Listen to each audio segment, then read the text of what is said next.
এই শিকড়ের যেই সেল মেমব্রেন বা কোষ পর্দাগুলো এগুলো কিনা নষ্ট করে ফেলে।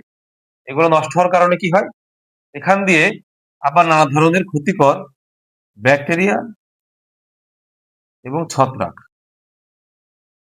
এরাও তখন প্রবেশ করে।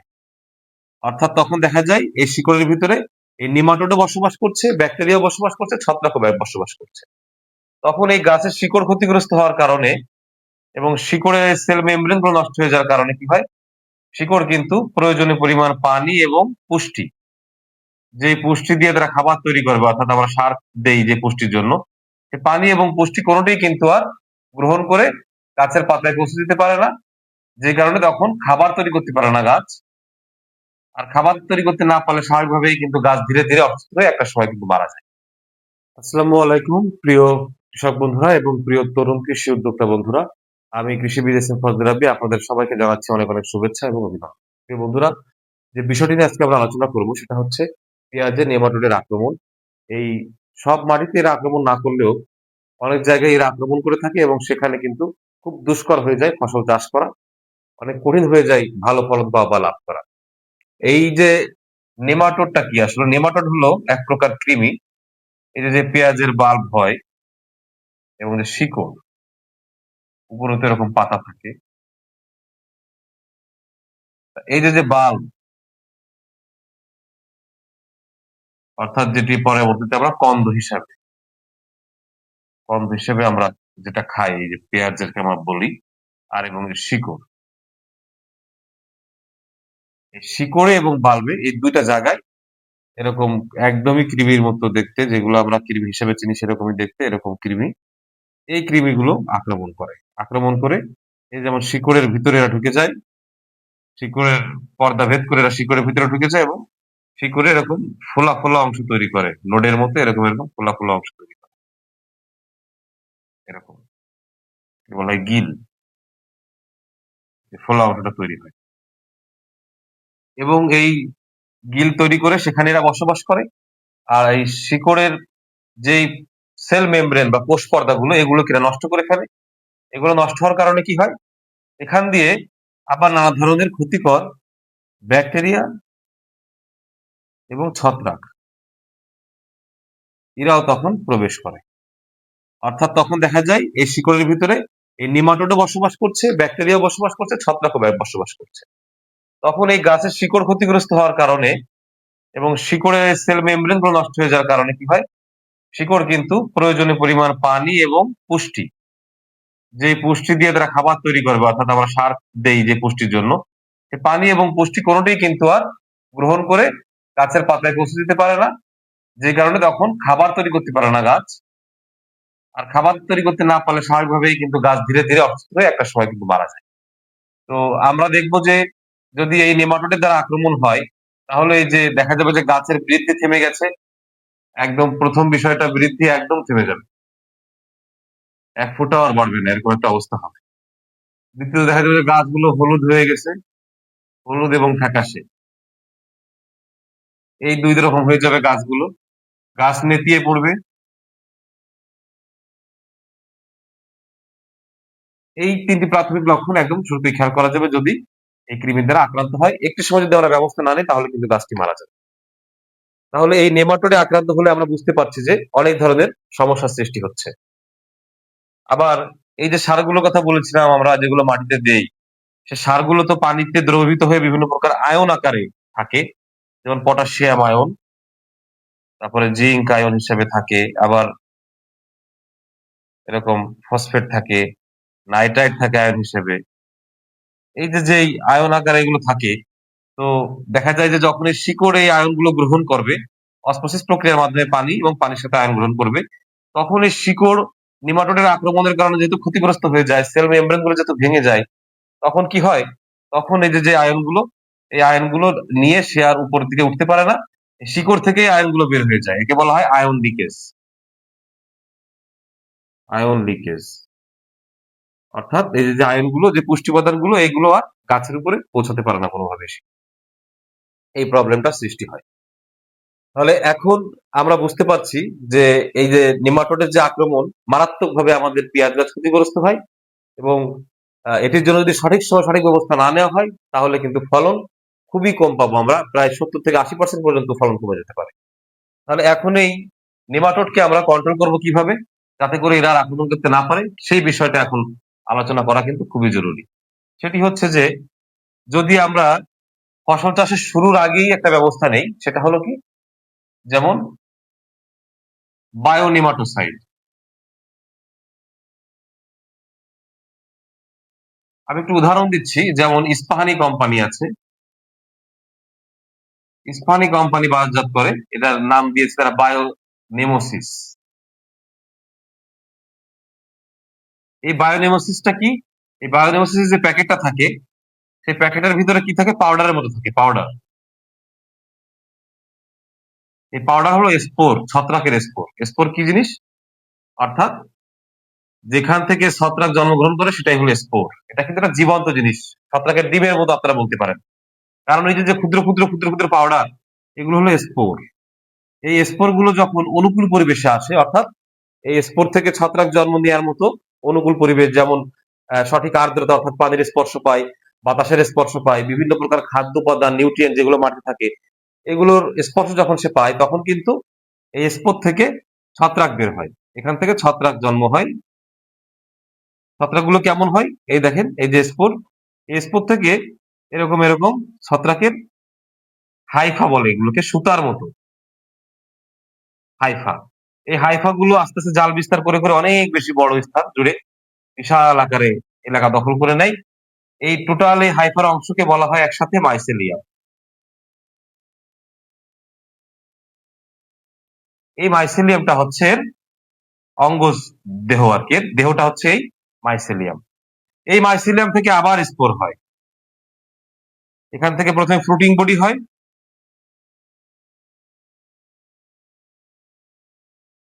আর ফ্রুটিং বডি থেকে আবার এরকম স্পোর হয়। এই স্পোর থেকে কিন্তু আবার এই একইভাবে স্পোর গুলো অনুকূল পরিবেশে যে এরকম হাইফা বের হয়, সেখান থেকে আবার মাইসেলিয়াম হয়। এইভাবে করে কিন্তু ছত্রাক পুরো এলাকাটা ঘিরে ফেলে।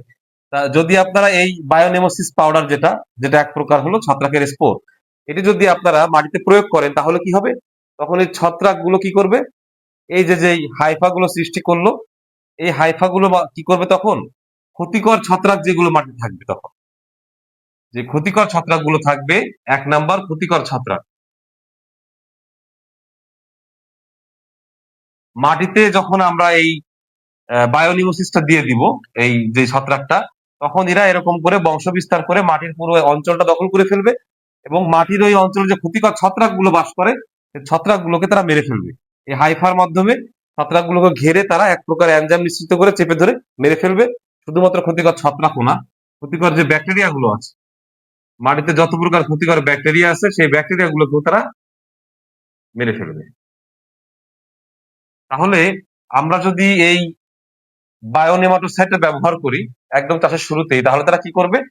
এই যত ধরনের ক্ষতিকর ছত্রাক আছে, ব্যাকটেরিয়া আছে, যে রোগ জীবাণুগুলো আছে, এবং নেমাটোড, যে নেমাটোড আক্রমণ করে, এই নেমাটোড কেও, অর্থাৎ, এবং মূলত যেটা উদ্দেশ্য ছিল আমাদের নেমাটোডকে ধ্বংস করা, সেই নেমাটোডকেও তারা ধ্বংস করে, অর্থাৎ তারা এই হাইফা দিয়ে পেয়েছে নেমাটোডকেও মেরে ফেলে। তাহলে দেখেন, এই একটি মাত্র যদি আমরা বায়োনেমোসিস যেটা, বা বায়ো, যেই নেমাটোসাইড বলি আমরা, বা যেই ছত্রাকটা, উপকারী ছত্রাকটা, সেটা যদি আমরা ব্যবহার করি, মাটিতে চাষের আগেই দিয়ে দেই, তাহলে এটি বিশাল আকারে জাল বিস্তার করে যত প্রকার ক্ষতিকর জিনিস মাটিতে থাকে, যত নেমাটোড থাকে, ক্ষতিকর ব্যাকটেরিয়া থাকে, ক্ষতিকর ছত্রাক থাকে, এগুলোকে সে মেরে ফেলে দেয়। তাহলে এতগুলো ধরনের রোগের হাত থেকে তখন আমাদের গাছ রক্ষা পায়। সুতরাং আমি আপনাদেরকে অনুরোধ করব, আপনারা আগামীতে যখন পেঁয়াজ চাষ করবেন, অবশ্যই সবাই এই বায়োনেমোসিস বা এই ধরনের যে কোনো কোম্পানির, আপনারা যে ছত্রাকটা, যেই কোম্পানি বিক্রি করুক না কেন, আপনারা ভালো কোম্পানি বাছাই করে এই ছত্রাকটা কিনে আপনারা ব্যবহার করবেন, তাহলে এই ধরনের উপকারগুলো কিন্তু আপনারা পাবেন। আচ্ছা, এখন ফসল চাষ করাকালীন সময় যদি আমাদের আক্রমণ করে, এখন ফসল চাষ চলছে, মানে ফসল চাষকালীন যদি আক্রমণটা করে হঠাৎ করে, তখন আপনি কি করবেন? এ সময় যদি এরকম আক্রমণের শিকার আপনি এখন হয়ে যান, নেমাটোডের আক্রমণের হয়ে যায়, তাহলে সেক্ষেত্রে আপনার দুইটা উপায় আছে। একটা বিষয় মনে রাখবেন, যাদের এখনো সুযোগ আছে, আপনারা এটা আপনারা মাটিতে দিয়ে দেওয়ার চেষ্টা করবেন। এই বায়োনেমোসিসটা মাটিতে দিয়ে দেওয়ার চেষ্টা করবেন, তবে এর সঙ্গে কোনো প্রকার কোনো কেমিক্যাল কিছু ব্যবহার করবেন না, অর্থাৎ কোনো প্রকার কেমিক্যাল সার কোনো প্রকার কেমিক্যাল, ছত্রাকনাশক, কীটনাশক, পিজিআর এ ধরনের কোনো কিছু ব্যবহার করবেন না। আপনারা শুধুমাত্র জৈব সারের সাথে মিশিয়ে এই ছত্রাকটাকে আপনারা মাটিতে ছিটিয়ে দিতে পারেন, তাহলে কিন্তু সে মোটামুটি একটা সময়ের মধ্যে তার অবস্থান গ্রহণ করে মাটিতে কিন্তু জাল বিস্তার করে নিবে। আর যদি আপনাদের হাতে সময় কম থাকে বা যদি সুযোগ না হয় এটা দেওয়ার, সেই ক্ষেত্রে আপনারা যেটি করতে পারেন সেটা হচ্ছে যে বিভিন্ন প্রকার কেমিক্যাল যে নেমাটোসাইড রয়েছে সেগুলো আপনারা ব্যবহার করতে পারেন। সাধারণত কয়েকটা গ্রুপের কেমিক্যাল নেমাটোসাইড রয়েছে, যেমন ধরুন এই যে কার্বোফুরান, তারপরে হচ্ছে ফিপ্রোনিল,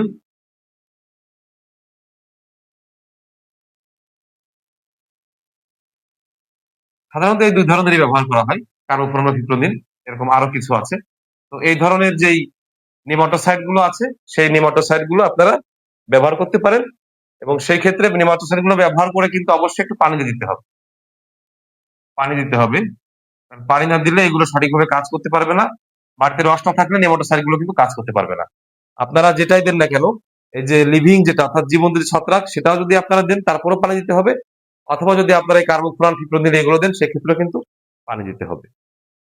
এ ধরনের যে কোনো গ্রুপের আপনারা নেমাটোসাইড ব্যবহার করতে পারেন, তাহলে এই নেমাটোডের আপনারা আক্রমণ থেকে ফসলকে রক্ষা করতে পারবেন। তবে আমি যেটা আপনাদেরকে সাজেস্ট করব, যে আপনারা পরবর্তী সময়ে বা এখনো যারা অনেকেই চাষ শুরু করেছেন, খুব বেশি দিন হয়নি, তারা জৈব সারের সঙ্গে মিশিয়ে এই যে বায়ু ছত্রাকটা এটা আপনারা ব্যবহার করতে পারেন, এবং এতে অবশ্যই দিন শেষে আপনারা লাভবান হবেন।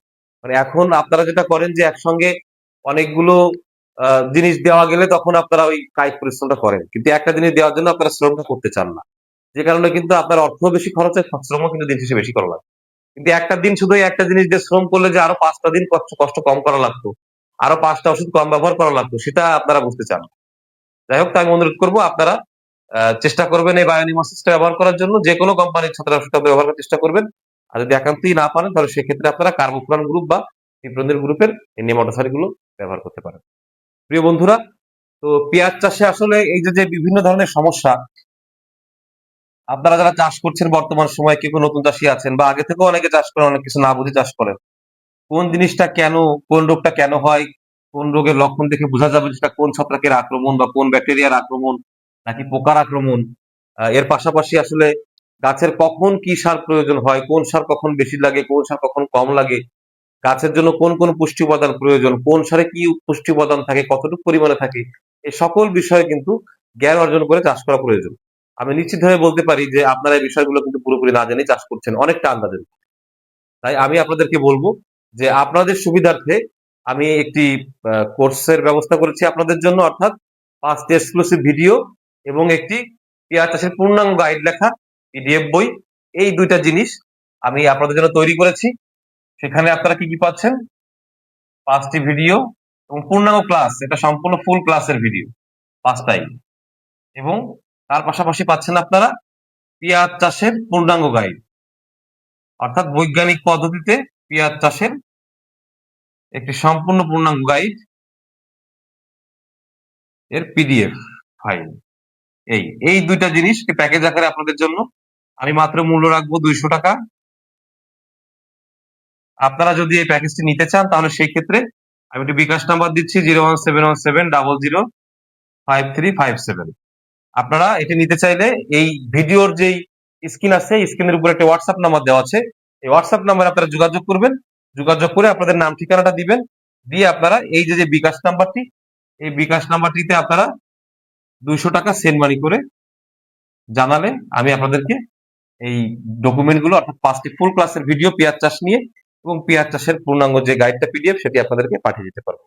এবং আমি আশা রাখি যে এই পিডিএফ বইটা পুরোটা পড়লে এবং 5টি ভিডিও দেখলে আপনার মোটামুটি পেঁয়াজ চাষের যে কমন সায়েন্স গুলোর প্রয়োজন, যে বেসিক ধারণাগুলো প্রয়োজন, এ বিষয়ে আপনি সকল বেসিক ধারণা পেয়ে যাবেন। আপনার অনেক মনের খটকা দূর হয়ে যাবে। তাই আমি আপনাদেরকে বলবো, আপনারা এই হোয়াটসঅ্যাপ নাম্বারে যোগাযোগ করে, একদমই সীমিত মূল্য আমি ধরেছি, আপনারা এটা পারচেস করে আপনারা এই বিষয়ক নলেজটা নেওয়ার চেষ্টা করবেন। তা না হলে আপনাদের অনেক ধরনের পদে পদে যে ভুলগুলো হয়, এগুলো আপনারা করতে পারবেন না। যাই হোক, প্রিয় বন্ধুরা, আমার এই ভিডিওটি ভালো লাগলে অবশ্যই লাইক করবেন, কমেন্ট করবেন, শেয়ার করে ছড়িয়ে দিবেন সবার মধ্যে। আমার চ্যানেলের সঙ্গে থাকতে গেলে অবশ্যই চ্যানেলটি সাবস্ক্রাইব করবেন। আর যদি কারো কিছু জানার দরকার হয় বা বোঝার দরকার হয়, আপনারা আমার এই ভিডিও নিচে কমেন্ট করবেন, আমি অবশ্যই আপনাদের কমেন্টে রিপ্লাই। সবাই আজকের মধ্যে ভালো থাকবেন, সুস্থ থাকবেন, আমার জন্য দোয়া করবেন। আল্লাহ হাফেজ।